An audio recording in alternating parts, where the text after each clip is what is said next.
Hello everyone, कैसे हैं आप सभी लोग। और ये वीडियो उन लोगों के लिए है जो 2024 के एएलपी के एग्ज़ाम में सिलेक्शन ले चुके हैं और वो इस समय ट्रेनिंग कर रहे हैं। बहुत सारे लोग अभी भी जो हमसे जुड़े हुए हैं, पहले भी वो हमसे जुड़े हुए थे एएलपी की प्रिपरेशन के समय में। और कुछ लड़के ऐसे भी हैं जो हमसे 2020 से 2022 से 3 साल 4 साल पहले से हमसे जुड़े हुए हैं और उनको मैंने बहुत सारे एग्ज़ाम में गाइड भी किया और इस बार वो सिलेक्शन ले पाए हैं। कई लोग ऐसे हैं जो जेईई में सिलेक्शन ले पाए हैं, कुछ लोग ऐसे हैं जिनका सिलेक्शन टेक्नीशियन में हो चुका है। ये वीडियो उन लोगों के लिए है जो लोग एएलपी का ट्रेनिंग कर रहे हैं।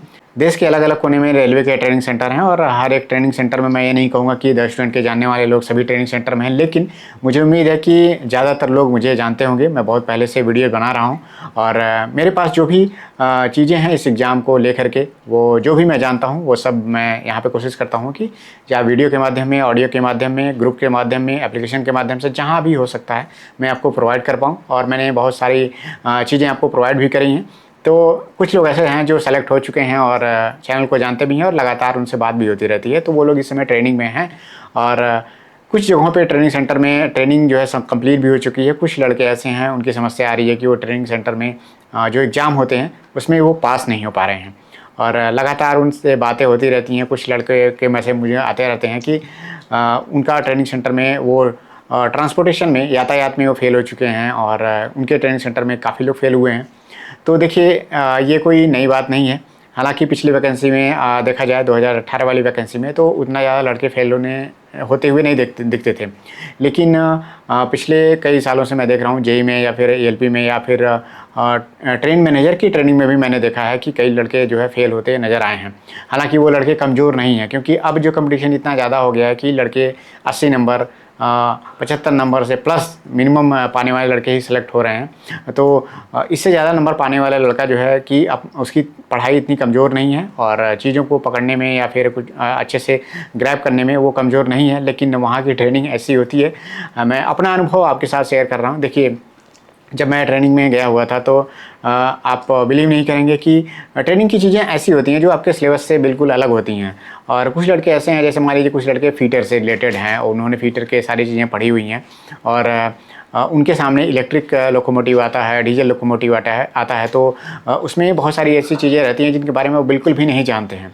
हालांकि जो इलेक्ट्रिक से पढ़ा हुआ है या फिर डीजल का उनका ट्रेड रहा है तो वो भी ऐसा नहीं है कि जो चीज़ें उन्हें सिलेबस में पढ़ी हैं तो वो चीज़ें वहाँ पे काम में आती हैं। जैसे डीजल में आपको कंबस्चन हो गया और ये सारी चीज़ें हैं, तो थोड़ी थोड़ी टर्मिनोलॉजी तो आपको समझ में आती है। चाहे फिर इलेक्ट्रिक में मोटर्स हो गया, 3 फेज इंडक्शन मोटर हो गया, डीसी मोटर हो गया, इससे रिलेटेड जो टर्म्स हैं आपको समझ में आते हैं। लेकिन इंजन को कैसे स्टार्ट करना है, कैसे वो फेल हो जाता है तो, या फिर कुछ गड़बड़ी आती है, कुछ कमियां होती हैं तो उसको कैसे रीसेट करना है, ये सारी चीज़ें हैं। स्टार्टिंग में क्या होता है कि जब आप ट्रेनिंग देने जाते हैं तो उस समय आपको इंजन के बारे में बिल्कुल भी पता नहीं होता और हमें भी नहीं पता था। लगभग 20 दिन 25 दिन के बाद हमें इंजन पे जाने का मौका मिला और वहाँ पे जब इंजन में आप जाते हैं तो पहली बार ट्रेन देखते हैं तो आपको जो उसके इंस्ट्रूमेंट हैं और ये सारी चीज़ें हैं तो सरप्राइज लगता है कि अंदर बैठने पे। पहली बार मैं जब ट्रेन के अंदर गया हुआ था तो मैं उस समय जान पाया कि ट्रेन के अंदर, मतलब जो इंजन है लोकोमोटिव के अंदर भी कॉरिडोर होता है और उसके एक कैब से दूसरे कैब में जाने के लिए अंदर से रास्ता है। और जब वो इतनी ज़ोर से आवाज़ करता है तो उस बीच में जाने में स्टार्टिंग में तो मुझे बहुत ही डर लगा। खास करके आप कन्वेंशनल लोकोमोटिव देखेंगे आप तो उसमें तो लगता है ऐसा कि आप बिल्कुल बड़े बड़े ट्रांसफार्मर हैं और मोटर हैं, इन सब के बीच से होते हुए आपको जाना पड़ता है। तो इससे थोड़ा सा डर लगता है। बहुत तेज़ आवाज़ करता है, वहाँ पे ब्लोअर है, ये सारी चीज़ें, बहुत कंप्रेसर है, ये सारा बहुत तेज़ से आवाज़ करता है। तो स्टार्टिंग में तो ये थोड़ा सा डरावना भी लगता है। और मैं ट्रेनिंग जब दे रहा था तो उस समय स्टार्टिंग में देखा जाए तो 20 दिन 25 दिन तक मुझे यही नहीं याद हो पाता था कि कैसे लोकोमोटिव को स्टार्ट करना है, क्योंकि उसकी जो प्रोसीजर है उसका मैं देखता था स्टेप जो लिखे रहते थे कम से कम 15 लाइन 20 लाइन के लिखे रहते थे। बल्कि वो कुछ ऐसा नहीं है बच्चों को बताने के, जिसे कहा जाता है ना एक कुकिंग, अगर रेसिपी लिखी जाती है तो उसमें बताया जाता है कि पहले मतलब गैस को ऑन करना है, गैस पे, उसके बाद से फिर जो भी ये कढ़ाई रखनी है, कढ़ाई में को गर्म होने देना है, गर्म होने के बाद तेल डालना है, तेल डालने के बाद ये डालना है और ये जो भी चीज़ें हैं इस तरह के। तो उस तरह से इंजन को स्टार्ट करने की जो प्रोसीजर है वो लिखी रहती थी। तो देखिए, जब आप एक बार इंजन को स्टार्ट कर लेते हैं तो वो बहुत ही नॉर्मल चीज़ हो जाती है। जब एक बार आप देख लेते हैं, इंजन स्टार्ट कर लेते हैं, तो 2 बार 3 बार 4 बार जब स्टार्ट करते हैं तो आपको समझ में आ जाता है कि ये चीज़ें, इसके बाद ये स्टेप करना है, ये स्टेप करना है, तो वो लिखना भी वो आसान हो जाता है। लेकिन आपको बिल्कुल कहा जाए कि आपको जाना है ट्रैक पे देखना है इंजन है कि नहीं, और उसके बाद से जुबा स्विच ऑन करना है, ये सारी चीज़ें ऑन करनी है, स्विचेज ऑन करने हैं, फिर कंप्रेशन ऑन करना है, तो धीरे धीरे प्रेशर बनेगा, पेंटो उठाना है, जेटपीटी है, ये सारे। तो ये टर्म समझ में नहीं आता, इनिशियल की ट्रेनिंग में बिल्कुल भी ये चीज़ें समझ में नहीं आती हैं। और जनरली हम लोग क्या स्विचेज के बारे में पढ़ते हैं, ऑन है, ऑफ है, लेकिन वहाँ पे स्विचेज के इतने नाम हैं, पैनल हैं, 4 पैनल हैं, तो वो सारे पैनल के बारे में पढ़ना, किस पैनल पे क्या क्या स्विचेज लगी हुई हैं, तो ये स्टार्टिंग में बिल्कुल नहीं समझ में आता है, ये सब रटना ही पड़ता है। और पहले क्या होता था कि ट्रेनिंग बहुत लंबे दिनों तक होती थी। 2018 से पहले मैंने सुना है कि लगभग ALP की जो ट्रेनिंग रहती थी वो 1 साल के आसपास में होती थी, और जो कि अचानक से 3 महीने तक की मतलब कंप्रेस्ड हो गई। और उसमें भी मैंने सुना हुआ है कि कई जगह जोन ऐसे हैं जो कभी कभी क्या होता है, इनिशियल में अगर आप जा रहे हैं तो वहाँ पे केवल इलेक्ट्रिक की ट्रेनिंग होती है, फिर उसके बाद से 1-2 साल बाद डीजल के लिए आपको भेजा जाता है। तो इस तरह की चीज़ें होती हैं, तो ऐसे में आपको थोड़ा सा समझने में दिक्कत होती है। और ट्रांसपोर्टेशन इतने तरह के मतलब सिग्नल्स हैं, और किस सिग्नल को ऑन अवस्था में पार करना है, किसको ऑफ अवस्था में पार करना है, कैसे उसके कॉशन ऑर्डर हैं, ये सारी चीज़ें हैं। तो ये चीज़ याद करना समझना स्टार्टिंग में बहुत टफ हो जाता है। तो ऐसे में आपको वहाँ के जो भी टीचर्स जो नोट्स बनाने के लिए आपसे कहते हैं नोट्स बनाइए, जो लॉन्ग क्वेश्चंस हैं वो बताते भी हैं कि क्या क्या चीज़ें आपको पढ़नी हैं, और ये लॉन्ग क्वेश्चंस हैं और ये शॉर्ट क्वेश्चन हैं और ये ऑब्जेक्टिव क्वेश्चंस हैं। हालांकि वो PDF भी देते हैं कि इस तरह के PDFs में जो क्वेश्चंस हैं पहले के पेटेंट रहते हैं क्वेश्चंस, वही सब क्वेश्चंस जो है एग्जाम में पूछे जाते हैं, तो उन सब क्वेश्चनों को आपको देखना होता है। इसमें भी कुछ लड़के जो है एग्ज़ाम क्लियर नहीं कर पाए हैं। एक लड़के का मुझे मैसेज आया कि वो ट्रांसपोर्टेशन का एग्ज़ाम क्लियर नहीं कर पाया, काफ़ी वो प्रेशर फील कर रहा है, और हालांकि वो पढ़ने में अच्छा लड़का है, तो मैं उसे जानता भी हूँ। तो इसमें ये दिक्कत है कि कोई भी मतलब डिमोटिवेट मत हो, वहाँ पे ट्रेनिंग को एंजॉय करिए।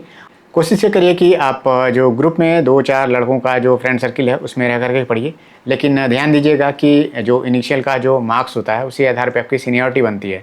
तो कुछ लड़के ऐसे भी आपको अपने ट्रेनिंग सेंटर में देखने को मिल जाएंगे जो काफ़ी सीनियर होने के लिए छुप छुप के पढ़ेंगे, क्योंकि हर एक जगह पे कुछ लड़के ऐसे होते हैं जो थोड़ा सा कटे रहते हैं, थोड़ा सा क्यूरियोसिटी दिखाते हैं, और वो चाहते हैं कि मेरे क्लास में अगर 40 लोग 50 लोग हैं तो मैं उसमें टॉप करूं, और मेरा जो रैंक रहे ऊपर रहे, और मैं इन लोगों के बीच में मैं सीनियर रहूं, जिससे मेरा सीनियर LP या फिर इस तरह की चीज़ें में प्रोफेशन में मुझे फ़ायदा मिले।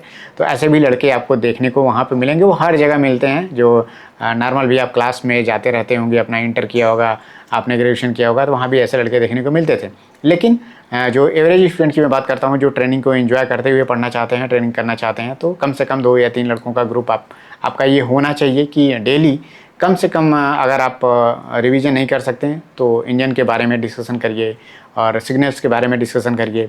इससे क्या होता है कि जो लॉन्ग टाइप के जो क्वेश्चंस हैं उसके कॉन्सेप्ट आपको क्लियर होंगे, और हो सके तो आप कम से कम वीक में 1 दिन आपके पास टाइम रहता है, उस दिन आप दिए हुए नोट्स का आप रिवीजन करिए।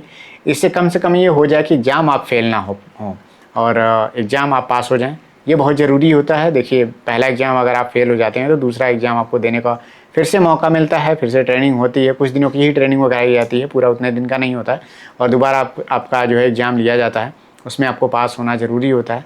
अगर आप 2 बार पास नहीं हो पाते हैं, 3 बार अगर आप फेल हो जाएंगे तो आपको ट्रेनिंग सेंटर से बाहर कर दिया जाएगा और आप इस चयन प्रक्रिया से बाहर हो जाएंगे। तो इतना तो ज़रूर आप ध्यान दीजिए कि पहली बार अगर आपका किसी कारण से रिजल्ट नहीं बन पाया है तो आप दूसरी बार कम से कम अच्छे से पढ़ करके जो पेटेंट क्वेश्चंस हैं जो बार बार पूछे जाते हैं उनको अच्छे से रट करके आप जाइए और कम से कम एग्ज़ाम क्लियर कर लीजिए, क्योंकि ये 30 नंबर उसमें तो पाना नहीं रहता है। ये एग्ज़ाम क्लियर करने के लिए ये लोग नंबर भी 50% का ये रखे रहते हैं। मुझे याद नहीं है इतना एग्जैक्ट कि 50% नंबर आपको लाने हैं, 50 या 60% ऐसे ही हैं नंबर आपको लाने होते हैं, तब आप एग्ज़ाम उसको पास कर पाएंगे।